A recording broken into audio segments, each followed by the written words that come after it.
서울 종로구의 이른 새벽 영하 10도를 가리키는 온도계를 바라보며 김지섭 씨는 무거운 한숨을 내쉽니다. 67세의 그는 20년간 다니던 회사에서 퇴직한 지 5년이 지났지만 여전히 새벽 4시 30분이면 자동으로 눈이 떠집니다. 그의 몸은 아직도 은행원 시절의 생체 리듬을 기억하고 있는 듯합니다. 창밖으로 보이는 회색빛 도시는 아직 잠에 취해 있습니다. 간간히 지나가는 택시와 청소차의 불빛만이 어둠을 가릅니다. 김 씨는 낡은 패딩을 꺼내 입으며 중얼거립니다. 오늘도 추운 하루가 시작되는구나. 새벽 배송 아르바이트를 시작한 지 6개월, 적은 연금을 보태기 위한 선택이었지만 날이 갈수록 몸이 따라주지 않습니다. 무릎 관절은 이미 오래전부터 그를 괴롭혀왔고 어깨의 통증은 점점 더 심해지고 있었습니다. 의사는 무리하지 말라고 했지만 생활비를 위해서는 이 일을 계속할 수밖에 없었습니다. 좁은 원룸에서 허리를 굽혀 신발끈을 매면서 김 씨는 문득 예전 직장 생활을 떠올립니다. 은행 퇴직 전날 동료들과 나누었던 마지막 인사가 아직도 생생합니다. 20년 동안 한 직장에서 일했던 그에게 은행은 제2의 집과도 같았습니다. 김 차장님, 이제 정말 가시는 거예요? 건강 챙기시고 가끔 들르셔야 해요. 퇴직식 날 후배들이 건넨 마지막 인사가 귓가에 맴돕니다. 평생을 바쳐온 일터를 떠나는 순간 그는 마치 고향을 떠나는 것처럼 가슴이 먹먹했습니다. 하지만 그때는 몰랐습니다. 진짜 힘든 시간은 그 이후에 찾아올 거라는 것을. 사실 은행 생활은 그에게 자부심이었습니다. 어려운 가정 형편 속에서도 은행에 입사한 그는 승진도 꾸준했고 IMF 외환위기 때도 정리해고 없이 버텨냈습니다. 그는 자신의 인생이 성공한 셀러리맨의 표본이라고 자부했습니다. 퇴직 전 마지막 해에는 신입 직원 교육도 담당했습니다. 젊은 직원들에게 은행의 업무 프로세스와 고객 응대 방법을 가르치면서 그는 자신의 경험이 여전히 가치 있다고 느꼈습니다. 하지만 그것도 잠시 디지털 뱅킹이 확산되면서 그의 경험은 점점 구시대의 유물이 되어갔습니다. 김 차장님, 요즘은 다 모바일로 하는데 왜 이렇게 복잡하게 하세요? 고객들이 지점 방문을 귀찮아 하시는데 AI가 다 해주는 시대인데. 마지막 1년은 특히 힘들었습니다. 젊은 직원들과의 세대 차이, 빠르게 변화하는 금융 환경, 그리고 점점 낮아지는 자신의 존재감. 퇴직이 다가올수록 그의 어깨는 무거워졌습니다. 이런 날이 올 거라고는 상상도 하지 못했습니다. 주말이면 가족들과 함께했던 식사 시간, 명절이면 찾아오는 친척들로 북적이던 모습, 지금은 종로의 작은 원룸이 그의 보금자리가 되었습니다. 새벽 5시, 김 씨는 아파트 단지의 택배 보관소로 향합니다. 새벽 배송 물품들이 가득 쌓여 있는 보관소에서 그의 하루가 시작됩니다. 무거운 상자들을 분류하고 나르는 동안 그의 마음속에는 지난날의 후회와 그리움이 교차합니다. 때론 꿈을 꿉니다. 여전히 은행에서 근무하고 있는 꿈, 아침마다 양복을 차려입고 출근하는 꿈. 하지만 현실에서 그를 기다리고 있는 것은 무거운 택배 상자와 쑤시는 관절뿐입니다. 이것이 그의 새로운 일상이 되었습니다. 3년 전 퇴직금으로 시작했던 치킨집은 김 씨의 인생에서 가장 큰 실패로 남았습니다. 처음 프랜차이즈 설명회에 갔을 때만 해도 그의 가슴은 새로운 도전에 대한 기대로 부풀어 있었습니다. 본사 직원의 그럴듯한 설명과 화려한 수익 전망은 그의 불안한 마음을 달래기에 충분했습니다. 월 순수익 500만 원은 기본이에요. 요즘 배달 시장이 호황이라 잘만 하시면 더 높은 수익도 가능하죠. 매장 인테리어부터 레시피까지 모든 걸 본사에서 케어해드립니다. 창업 경험이 없으셔도 걱정 마세요. 저희가 체계적으로 교육해드립니다. 하지만 현실은 달랐습니다. 가게 오픈 첫날부터 문제가 시작되었습니다. 본사에서 보내준 트레이너는 이틀 만에 자리를 떴고 알바생 교육은 고스란히 김 씨의 몫이 되었습니다. 은행에서 수십 명의 직원을 관리했던 경험이 있다지만 시급 10,000원을 받는 알바생들의 마음을 이해하기란 쉽지 않았습니다. 아저씨, 저 오늘 학교 시험이라 못 나올 것 같은데요. 죄송한데 다음 주부터는 못 나올 것 같아요. 다른 알바 구했거든요. 월급 언제 주시나요? 계속 미루시는 것 같은데. 장사가 안 되니 직원 구하기도 힘들었습니다. 결국 아내와 둘이서 가게를 운영하기 시작했지만 이는 또 다른 문제의 시작이었습니다. 하루 종일 좁은 공간에서 마주하다 보니 사소한 일로도 다투게 되었고 퇴근 후에도 이어지는 치킨 냄새는 그들의 일상을 짓눌렀습니다. 여보, 이러다 다 망하는 거 아닐까요? 벌써 적자가 1,000만 원이 넘었어요. 좀만 더 버텨보자. 다들 초기에는 어렵다고 하잖아. 당신 고집 때문에 이제 우리 집도 팔아야 하는 거예요? 예상치 못한 지출도 계속 늘어났습니다. 배달 대행비, 광고비, 로열티. 본사에서는 언급하지 않았던 비용들이 하나둘 불어났습니다. 밤늦게까지 일해도 매출은 늘지 않았고 오히려 주변 상권이 침체되면서 손님은 점점 줄어들었습니다. 결정적인 것은 코로나19였습니다. 치킨집을 시작한 지 4개월 만에 찾아온 팬데믹은 그동안의 노력을 한순간에 무너뜨렸습니다. 배달은 늘었지만 수수료를 제하면 남는 것이 없었습니다. 결국 1년 만에 문을 닫았을 때는 이미 5천만 원이 넘는 빚이 쌓여 있었습니다. 가게를 정리하고 돌아온 날 아내는 짐을 싸고 있었습니다. 더는 못 살겠어요. 당신이랑 같이 있으면 나까지 우울해져서. 내가 잘못했어. 다시 시작해보자. 뭘 어떻게 시작해요? 이제 우린 빚쟁이에요. 은행에서 차장이었다는 사람이. 결국 아내와 이혼했고 그 과정에서 딸과도 연락이 끊어졌습니다. 32평 아파트는 10평 원룸이 되었고 저축해둔 돈은 빚을 갚는데 다 써버렸습니다. 명절마다 찾아오던 딸도 이제는 얼굴 보기가 힘들어졌습니다. 가끔 소셜미디어에서 딸의 근황을 볼 때면 마음 한구석이 시리도록 아팠습니다. 우울증이 찾아왔습니다. 한동안은 집 밖으로 나가는 것조차 두려웠습니다.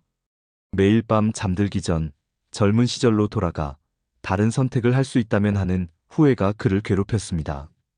한때 자신감 넘치던 그의 모습은 온데간데 없고 쓸쓸한 노인의 모습만이 거울에 비쳤습니다. 우연히 발길이 닿은 탑골공원은 김 씨의 인생에 새로운 전환점이 되었습니다. 처음에는 그저 무료하게 시간을 보내기 위해 찾은 곳이었습니다. 새벽 배송을 마치고 돌아가는 길에 잠시 들른 것뿐이었는데 그곳에서 만난 사람들이 그의 삶을 조금씩 변화시키기 시작했습니다. 매일 아침 8시 탑골공원에는 이미 많은 노인들이 모여 있었습니다. 추운 날씨에도 삼삼오오 모여 이야기꽃을 피우는 모습이 마치 등굣길의 학생들처럼 보였습니다. 그 중에서도 박순자 할머니는 75세의 나이에도 매일 아침 라디오 체조를 이끄는 공원의 명물이었습니다. 암 수술하고 우울증까지 찾아왔을 때는 정말 살고 싶지 않았어요. 남편은 먼저 가고 자식들은 다들 바빠서 연락도 뜸한데 매일이 지옥 같았죠. 그러다 우연히 이곳에 나왔는데 비슷한 처지의 사람들을 만나면서 조금씩 달라지더라고요. 운동하고 이야기하고 어느새 제가 웃고 있더라고요. 박할머니의 이야기는 김 씨에게 큰 위로가 되었습니다. 자신만 힘든 게 아니었다는 것, 이런 시간을 겪어내고 다시 일어선 사람들이 있다는 것, 그것만으로도 그는 힘을 얻었습니다. 점심시간이 되자 박할머니는 김 씨를 무료 급식소로 데려갔습니다. 처음에는 거절하려 했지만 그녀의 따뜻한 권유를 뿌리칠 수 없었습니다. 급식소에서 만난 이들의 이야기는 더욱 그의 마음을 움직였습니다. 나도 처음엔 여기 오기 싫었어. 내가 평생 남 도와주며 살았는데 이제 와서 도움을 받는다는 게 자존심 상하더라고. 근데 이제는 달라. 누구나 도움이 필요할 때가 있는 거야. 중요한 건 그 도움을 받아들일 용기지. 이 말을 해준 최영식 씨는 전직 중학교 교장이었습니다.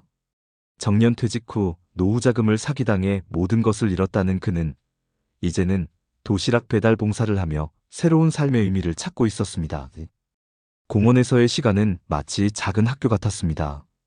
매일 아침 8시부터 시작되는 라디오 체조는 그들의 하루를 여는 첫 수업이었고 이어지는 시간들은 저마다의 방식으로 채워졌습니다. 장기나 바둑을 두는 사람들, 작은 도서관에서 책을 읽는 이들, 산책을 하며 이야기꽃을 피우는 모습들. 특히 매주 화요일에 열리는 스마트폰 교실은 김 씨에게 새로운 세상을 열어주었습니다.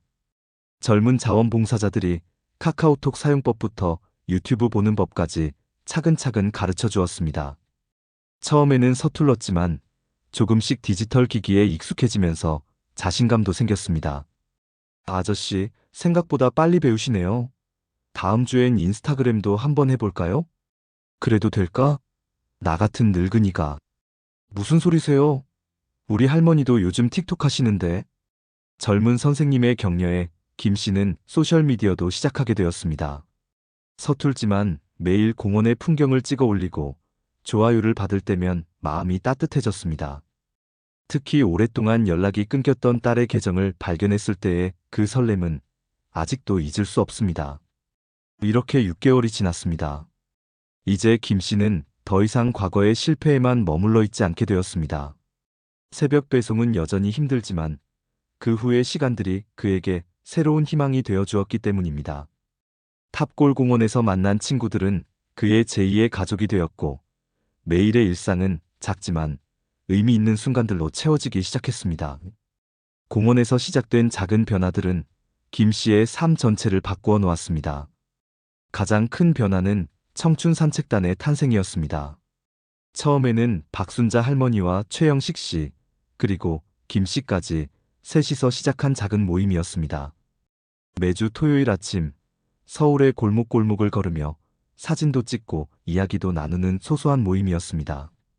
우리도 요즘 애들처럼 SNS에 사진 올리면서 다니자고요. 나이 든 게 부끄러운 게 아니라 우리도 즐겁게 살 수 있다는 걸 보여주자고요. 박할머니의 제안으로 시작된 인스타그램 계정은 금세 인기를 얻었습니다. 인생은 60부터라는 계정 이름으로 시작한 그들의 산책 기록에는 점점 더 많은 사람들이 관심을 보였습니다. 특히 젊은이들의 응원 댓글은 그들에게 큰 힘이 되었습니다.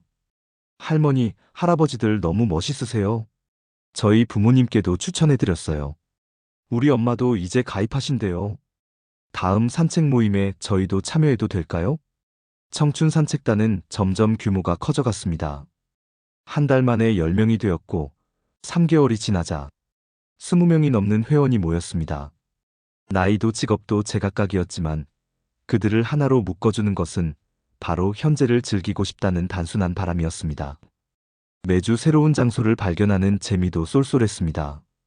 북촌의 한옥골목, 서촌의 갤러리들, 덕수궁 돌담길, 남산 둘레길, 서울의 구석구석을 걸으며 그들은 도시의 새로운 매력을 발견했습니다. 때로는 맛집을 찾아다니며 미식 탐방을 하기도 했습니다. 김 선생님, 요즘 완전히 다른 사람이 되셨어요. 표정이 밝아지시고. 그러게요. 산책하면서 찍은 사진도 점점 잘 나오시던데? 디지털 카메라도 사셨다면서요? 사람들의 말처럼 김 씨는 변해가고 있었습니다. 더 이상 과거에 묶여있지 않게 되었고 매일의 순간을 소중히 여기게 되었습니다. 새벽 배송 일도 이제는 그저 하루의 시작일 뿐 더 이상 무거운 짐처럼 느껴지지 않았습니다. 특히 스마트폰의 활용은 그의 생활을 크게 바꾸어 놓았습니다. 유튜브로 운동 영상을 보며 집에서도 체조를 하고 카카오톡으로 친구들과 수시로 연락을 주고받았습니다. 그의 갤러리는 일상의 순간들로 가득 찼고 그것들을 SNS에 공유하는 것이 새로운 취미가 되었습니다. 아빠, 요즘 인스타그램에 올리시는 글 잘 보고 있어요. 정말 즐거워 보이세요. 그래, 너도 가끔 좋아요 눌러주더라. 아빠가 많이 어설프지? 아니에요. 오히려 대단하세요. 저도 다음에 산책하러 한번 가도 될까요? 딸과의 관계도 조금씩 회복되어 갔습니다. 처음에는 조심스러운 문자 메시지로 시작된 대화가 이제는 서로의 일상을 공유하는 것으로 발전했습니다. 한 달에 한 번 딸과 함께하는 산책은 김 씨의 달력에서 가장 특별한 날이 되었습니다. 변화는 거기서 그치지 않았습니다. 청춘 산책단의 활동이 지역 신문에 소개되면서 비슷한 모임을 만들고 싶다는 문의가 이어졌습니다. 김 씨는 이제 다른 노인들에게 조언을 해주는 멘토가 되었습니다. 은행에서 일할 때의 경험을 살려 모임 운영에 대한 체계적인 조언을 해줄 수 있었습니다. 김 선생님, 우리 지역에서도 이런 모임을 만들고 싶은데 어떻게 시작하면 좋을까요? 처음에는 작게 시작하세요. 우리도 셋이서 시작했잖아요. 중요한 건 즐거움이에요. 그게 있으면 사람은 자연히 모이게 되어 있어요. 김 씨의 휴대폰이 울립니다. 카카오톡 그룹 채팅방에서 청춘 산책단 회원들이 다음 주 산책 장소를 논의하고 있었습니다. 이번에는 북한산 둘레길이 후보로 올랐습니다. 좀 힘들 수 있다는 의견도 있었지만 우리가 언제 늙었다고 그것도 못 가냐는 박 할머니의 한마디에 모두가 웃음을 터뜨립니다. 저는 도시락 준비할게요. 김밥 말고 샌드위치 어때요? 요즘 유튜브 보고 연습했거든요. 제가 보온병에 대추차 끓여올게요. 산에서 마시면 더 맛있을 거예요. 날씨가 추우니까 핫팩도 여분으로 챙겨갈게요. 채팅창을 보며 김 씨는 미소 짓습니다. 2년 전만 해도 상상할 수 없었던 일들이 이제는 그의 일상이 되었습니다. 스마트폰으로 단체 채팅도 하고 유튜브도 보고 인스타그램에 사진도 올리는 자신을 보면 가끔은 신기하기까지 합니다. 아빠, 이번 주말에 시간 되세요? 남친이랑 같이 가도 될까요? 딸의 메시지에 김 씨의 가슴이 따뜻해집니다. 한때는 영영 회복되지 않을 것 같았던 부녀 관계가 이제는 이렇게 자연스러워졌습니다. 작년 추석에는 딸이 집에도 찾아왔고 올해는 설날에 딸의 집에 가기로 했습니다. 그럼 너희 남자친구도 우리 산책에 관심이 있구나? 네, 아빠 인스타 계정 보더니 꼭 한번 같이 가보고 싶대요. 아빠가 요즘 너무 멋있으시대요. 창밖으로 저녁 노을이 물듭니다. 김 씨는 옷장에서 등산복을 꺼내 준비합니다. 내일도 여전히 새벽 4시에 일어나 배송 일을 해야 하지만 더 이상 그것이 그의 발목을 잡지 않습니다. 오히려 그 시간이 있었기에 탑골공원도 알게 되었고 새로운 인생도 시작할 수 있었다고 생각합니다. 일기장을 펼쳐듭니다. 요즘 그는 매일 밤 짧게나마 일기를 씁니다. 오늘의 기록에는 특별한 결심을 적습니다. 나이 든다는 건 어쩌면 더 깊어지는 것일지도 모른다. 젊었을 때는 앞만 보고 달렸는데 이제는 천천히 걸으며 주변을 돌아볼 수 있는 여유가 생겼다. 그 여유 속에서 발견하는 작은 행복들. 그것이 진정한 나이 들의 의미가 아닐까. 이번 주말에는 딸과 그 애인이 산책에 온다. 처음에는 걱정도 되지만 이제는 자신 있다. 우리 청춘 산책단이 젊은이들에게도 좋은 추억이 되었으면 좋겠다. 나이는 숫자에 불과하다고들 하지만 솔직히 그건 거짓말이다. 나이는 분명 우리를 변화시킨다. 하지만 그 변화가 꼭 나쁜 것만은 아니라는 걸 이제야 조금씩 깨닫는다. 일기를 마치고 창밖을 바라봅니다. 도시의 불빛이 하나둘 켜지기 시작합니다. 내일은 또 어떤 사람들을 만나고 어떤 이야기를 나누게 될까요? 생각만 해도 설렙니다. 우리는 모두 언젠가 나이 들어갑니다. 하지만 그 과정이 반드시 외롭고 고통스러울 필요는 없습니다. 함께 있을 때 우리는 더 강해지고 더 지혜로워집니다. 당신의 나이는 당신만의 특별한 이야기이며 그 이야기는 지금도 계속해서 써내려가고 있습니다. 김 씨는 휴대폰으로 마지막 사진 한 장을 찍습니다. 노을이 지는 서울의 풍경, 그리고 그 앞에 놓인 등산복과 일기장. 오늘의 마지막 게시물이 될 이 사진 아래에 짧은 문구를 적습니다. 당신의 하루하루가 의미 있는 순간들로 가득하기를. 나이 든다는 것은 축복입니다. 그것은 우리가 아직 살아있고 새로운 이야기를 만들어갈 수 있다는 증거니까요. 마지막까지 시청해주셔서 감사합니다.